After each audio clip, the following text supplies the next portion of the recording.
नमस्कार प्रेक्षकांनो, मालिकेमध्ये काय कम्मलीचा ट्विस्ट आपल्याला बघायला मिळत आहे. आता इकडे शिवनाथ डायरेक्टच आहे ना, मायाचं रूप धारण करून रामपुरे घरी येतो आणि शिवनाथ डायरेक्टच मंजिरीला फार मोठी अशी शिक्षा देतो. आता इकडे शिवनाथ डायरेक्ट मंजिरीचं असली सत्य घरच्यांना दाखवतो. आता इकडे शिवनाथनी मंजिरीला अशी शिक्षा दिलेली राहते ना, त्याच्याने मंजिरीचा डायरेक्टच खेळ खल्लास होतो. मंजिरी डायरेक्ट कायमची संपून जाते आणि आता इकडे अंबिकाला पण कळतं, तिला मारणारी दुसरी तिसरी कोण देखील एक व्यक्ती नसून ती म्हणजे ही नीच, ही नालायक मंजिरीच होती. अथर्व मंजिरीच्या विरोधात फार मोठा असा निर्णय घेतो. तर तो कोणता निर्णय असतो, ती कोणती शिक्षा असते, सगळं सत्य तिचं घरच्यांसमोर कशा प्रकारात येतं, ते सगळं सगळं आपण आजच्या व्हिडिओमध्ये पाहूया. आजचा व्हिडिओ फार जबरदस्त असणार आहे, अगदी शेवटपर्यंत बघा. आता इकडे रात्रीची वेळ असते. आता इकडे मीरा विचारामध्ये पडलेली असते. मीरा बोलते, काही देखील एक खून मला ना या मंजिरीचं सत्य आहे ना घरच्यांना दाखवलंच पाहिजे.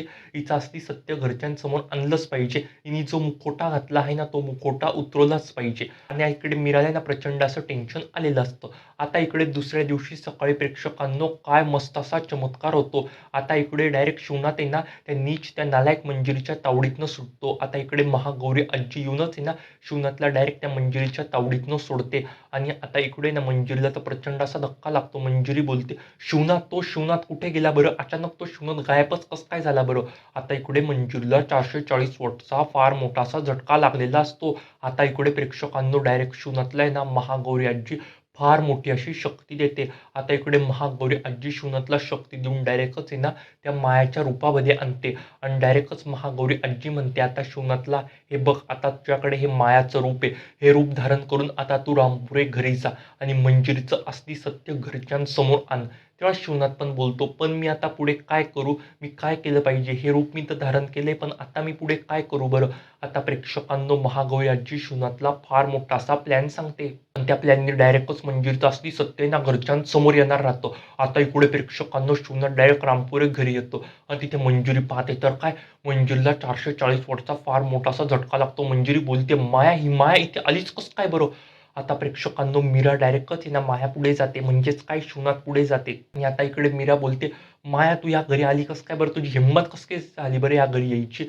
तेव्हा आता शिवनाथ जे काय घडलेलं राहतं ते सगळं सांगतो. आता प्रेक्षकांनो इकडे मीराला पण प्रचंड असा आनंद झालेला राहतो. आता इकडे मीरा आणि माया मिळून, दोघंही मिळून डायरेक्ट मंजिरीचं असली सत्य घरच्यांसमोर आणणार राहता. मंजिरीच्या विरोधात फार मोठा असा निर्णय घेणार राहता. ते नवीन साकडं खेळता आता. आता इकडे प्रेक्षकांनो मंजिरी बोलते, माया तुझी हिंमत कसं काय झाली बरं घरी यायची? आम्ही तर तुला जेलीमध्ये टाकलं होतं ना. आता मंजिरी मुद्दामच सगळ्या घरच्यांना गोळा करते आणि म्हणते, हे बघा, ही इथे आलीच कसं काय बरं? हिला हाकलून द्या. सगळे घरातले बोलता, माया चालती हो, तुझी हिंमत कसं काय झाली बरं इथे यायची? तेव्हा आता प्रेक्षकांनो मीरा बोलते, माया या घरामध्येच थांबणार आहे बरं. माया या घरातच थांबेल. त्यात अथर्व बोलतो, हे सगळं काय बोलते बरं तू? माया या घरामध्ये थांबेल म्हणजे माया अजिबात या घरामध्ये थांबणार नाही. मायाची लायकी आहे का या घरामध्ये थांबायची? प्रेक्षकांनो तेवढ्यात आता इकडे ना माया पण बोलते, मी या घरामध्ये थांबणार आहे आणि मी तुम्हाला 2 दिवसाच्या आत आहे ना, खूप मोठा असा खुलासा करणार आहे. एक व्यक्ती आहे, ती व्यक्ती फार नीच, ती खूप नालायक आहे आणि तिचं सत्य मी तुम्हाला दाखवणार आहे. प्रेक्षकांनो आता इकडे अथर्वला, दादासाहेबांना फार मोठा धक्का लागतो. ते बोलताय, सगळं काय बोलते बरं? तुझं काय चाललं आहे बरं हे सगळं? तेव्हा प्रेक्षकांना आता इकडे मीरा बोलते, 2 दिवस थांबू दे ना महिला घरामध्ये. 2 दिवसात काय करते ते बघूच ना आपण. तेवढ्यात सगळे घरातले बोलता, फक्त अन् फक्त 2 दिवस. 2 दिवसापेक्षा 1 मिनिटं हिला मी जास्त या घरामध्ये राहू देणार नाही. तेव्हा प्रेक्षकांना आता इकडे मंजिरी बोलते, पण 2 दिवस का? हिला का गरज आहे बरं या घरामध्ये राहू द्यायची? तेव्हा आता माया पण बोलते, मी या घरामध्येच थांबणार आहे बरं. सगळे घरातले बोलता, हिला 2 दिवस आपण या घरामध्ये राहू देऊ. नेमकं ही काय बोलते, ही काय करणार आहे ते तर आपल्याला कळेल. आता प्रेक्षकांनो इकडे ही मीरा आहे ना डायरेक्ट मायाला तिच्या रूममध्येच घेऊन जाते, म्हणजेच काय, शिवनाथला घेऊन जाते. आता प्रेक्षकांनो इकडे ही मीरा म्हणते शिवनाथला, आता आपण पुढे काय खेळी खेळायची बरं? आणि बाबा तुम्ही हे रूप घेऊन कसं काय आला बरं? म्हणजे मला तर फार मोठं असं आश्चर्यच लागलं. तुम्ही हे रूप कसं काय धारण केलं बरं? तेव्हा प्रेक्षकांनो शिवनाथ पण बोलतो, महागौरी आजी, महागौरी आजीनी मला ही सगळी शक्ती दिली आहे बरं. महागौरी आजीच्या शक्तीने मी हे रूप धारण करू शकलो आणि त्याच शक्तीने आता मी या नीच, या नालायक, या दृष्ट मंजिरीचं सत्य या घरच्यांसमोर आणणार आहे बरं. आता प्रेक्षकांनो इकडे मंजिरीला प्रचंड टेन्शन येतं. आता इकडे मंजिरी डायरेक्ट मार्जरी पुढे जाते. मार्जरी पुढे जाऊन म्हणते, आता मी काय करू मार्जरी? हे सगळं होत्याचं नव्हतं होऊन बसतं. ती माया परत घरी आली आहे बरं आणि ती माया बोलते, 2 दिवसाच्या आत मी काहीतरी खूप मोठा असा खुलासा करणार आहे बरं. हे सगळं काय चाललं आहे बरं? तो शिवनाथ आपल्या तावडीतनं सुटलाच कसं काय बरं? हा शिवनाथ आपल्या तावडीतनं सुटला आहे. आता आपलं काही देखील एक खरं नाही. तेव्हा आता मार्जरी पण बोलते, "आता आपलं काही देखील एक खरं नाही. आता आपण काही देखील एक पुढे करू शकणार नाही. आता सगळं संपलं मंजिरी. आता आपण त्या कवड्या अजिबात पूर्ण करू शकणार नाही. जर का त्या कवड्या पूर्ण झाल्या नाही, तर तुझा जीव जाईल. जर का तू त्या कवड्या पूर्ण केल्या नाही, तर तुझा जीव चालला जाईल आणि मगच मला चिरतारुण्य मिळू शकेल. नाहीतर चिरतारुण्य अजिबात मिळणार नाही. नाहीतर या कवड्या नष्ट होऊन जाईल. जर का अवघ्या 24 तासाच्या आत तू काही देखील एक केलं नाही, तर मी स्वतः तुझा जीव घेऊन टाकेल. आणि जर का तुझा जीव घेऊन टाकला, तरच त्या कवड्या सुरक्षित राहतील. नाहीतर त्या कवड्या गायब होऊन जातील. तुला काही देखील एक करून त्या कवड्यांना लवकरात लवकर पूर्ण करायच्या आहे. तर लवकरात लवकर काही देखील एक हून पुढे पाऊल उचललं पाहिजे. तर आता इकडे मंजिरी बोलते, "हे सगळं काय बोलते मार्जरी बरं तू? हे सगळं काय तू माझा जीव गेली असं सगळं काय चाललं आहे बरं?" त्यात मार्जरी पण बोलते, "याच्यावर काही देखील एक पर्याय उरला नाही आहे बरं. नाहीतर आपल्या दोघांचा जीव चालला जाईल." प्रेक्षकांनो आता इकडे मंजुरीला प्रचंड असा संताप झालेला राहतो मार्जरीवरती आणि तिला फार असा घाम फुटलेला असतो बरं. आता इकडे दुसऱ्या दिवशी सकाळी डायरेक्टच सगळेजण हॉलमध्ये नाश्त्याकरता बसलेले असतात. तेवढ्यात प्रेक्षकांनो आता इकडे ही माया आहे ना मुद्दामच बोलते, "मंजिरीचं सगळं काय चाललं आहे बरं? आता मी तर सगळं सत्य आता घरच्यांसमोर आणणारच आहे बरं." तेवढ्यात मंजिरी पण बोलते, "तू हे चल जा निघ तू. तू काय माझं सत्य घरच्यांसमोर आणशील? तू काही देखील एक करू शकणार नाही माझं. माझ्या वाकड्यात अजिबात शिरायचं नाही. नाहीतर मी काय करते ते बघच." प्रेक्षकांनो आता इकडे डायरेक्टच आहे ना माया मुद्दामच देवपूजा केलेली राहते. त्या मायाने तो प्रसाद डायरेक्टच ती ना मंजिरीच्या हातात देते. सगळ्या घरच्यांना देते आणि तेवढ्याच प्रेक्षकांनो ही मंजिरी बोलते, "हा प्रसाद का बरं हिने आणला बरं? म्हणजे हा प्रसाद मी खाल्ला आणि मी जर का हा प्रसाद खाल्ला, तर माझं काही देखील एक खरं नाही. माझं सगळं सत्य ह्या घरच्यांना कळून जाईल बरं. ही मीरा मुद्दामच माझं सत्य घरच्यांच्या समोर आणण्यावरती टपून आहे बरं आणि हा मी प्रसाद खाल्ल्यावरती तिला तर अजून खूप मोठी अशी संधीच मिळेल."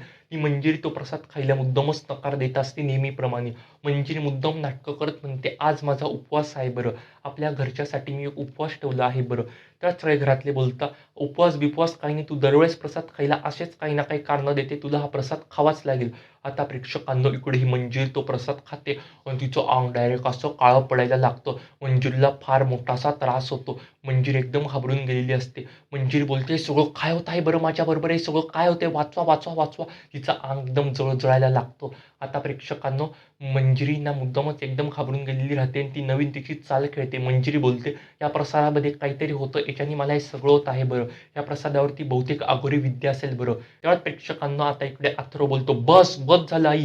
तुझं खूप ऐकून घेतलं मी आतापर्यंत. आता मला सगळं सत्य कळालेलं आहे बरं. मीरा इतके दिवस जे बोलत होती ते सगळं खरं आहे बरं. आणि ही माया बोलत होती ना 2 दिवसात मी सत्य घरच्यांसमोर आणील. आज ते सत्य मला कळालं आहे." आता तेवढ्यात महागौरी आजीची तिथे प्रेक्षकांनो एंट्री होते. महागौरी आजी बोलते, "हे बघा ही तुमची मंजिरी. ही नीच, ही दृष्ट, ही नालायक मंजिरी बघा तुमची. ही किती वाईट बाई आहे बरं. आता तरी तुम्हाला हिचं सत्य कळालं का?" तेवढ्यात प्रेक्षकांनो आता इकडे दादासाहेब बोलतात, "मीरा खरंच माफ कर. माझ्याकडनं फार मोठी चुकी झाली आहे बरं. मी मंजिरीला ओळखण्यामध्ये चुकलो बरं."